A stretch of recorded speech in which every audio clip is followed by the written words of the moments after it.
Hello Scorpio, thank you for joining me for your monthly forecast for November for the Sun or the Ascendant. This month sees Jupiter, the planet of growth, in traditional astrology of good luck, enter an area linked to your finances for the first time in 12 years. The next 13 months from the 9th gives you a rich opportunity to improve your lot. But this is a month which is quite complex around relationships.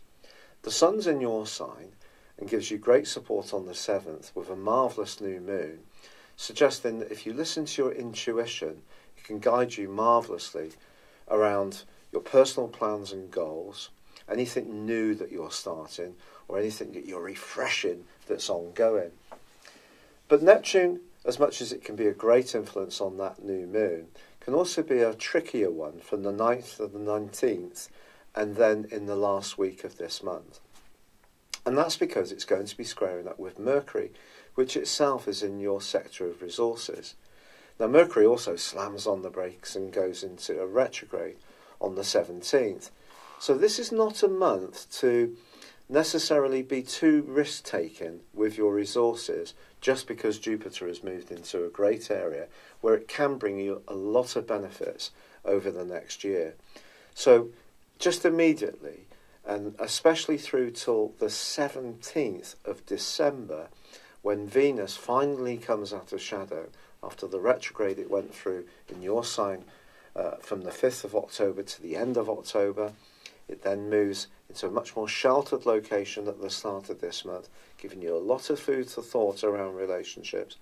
It's going to be forging a link with Uranus in the first 2 weeks of this month, which could see something come into the open that's perhaps been kept rather secret, hush-hush, perhaps something you're just simply not aware of in your own attitudes or thinking or needs could suddenly demand your attention. And also, this is a month when Uranus moves back into an area which can see you restless if life has been a bit mundane, especially around your work situation. You may even want to switch things up at home. There is an opportunity at the end of week 2 to actually make some very bold moves around your home, which can be very positive. Like you could have a flash of inspiration to start a business, create a new office, have a clear out, declutter to make more space. These kind of things that can come with a little bit of a sudden sense of energy, and that can be very positive.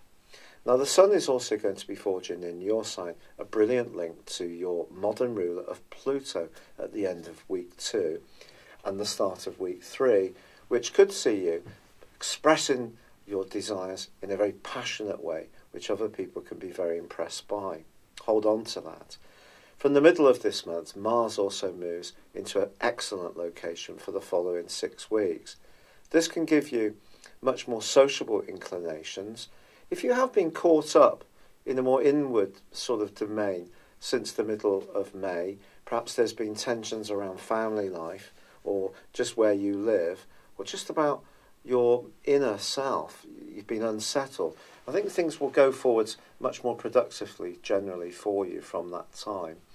But on the 22nd, the Sun does move out of your sign into Sagittarius, linking up with Jupiter and also with Mercury. Because Mercury goes into a retrograde from the 17th, carefully marshal your resources as this month winds down. But also your traditional ruler of Mars is involved in the full moon, which occurs on the 24th.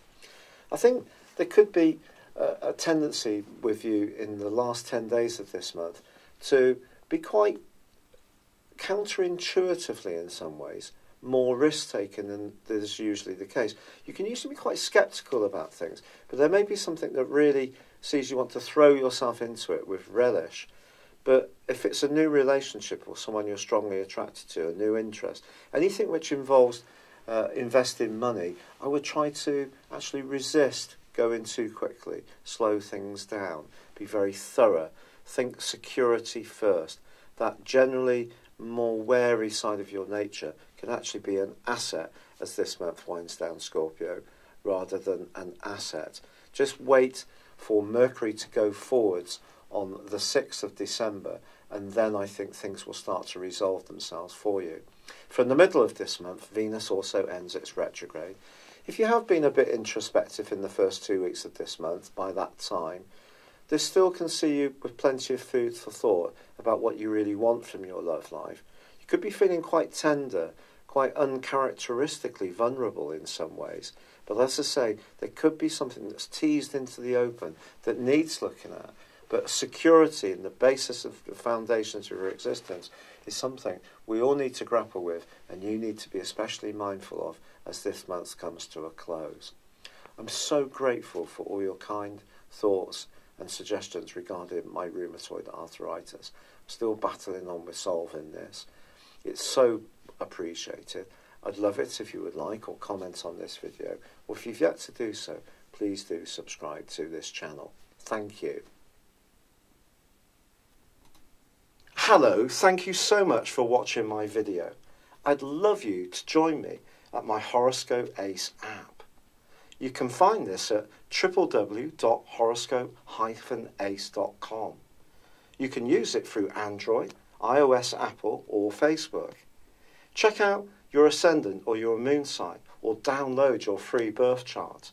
There's all your favourite videos, plus there are daily, weekly, monthly and yearly horoscopes for general, love, Chinese and Indian astrology.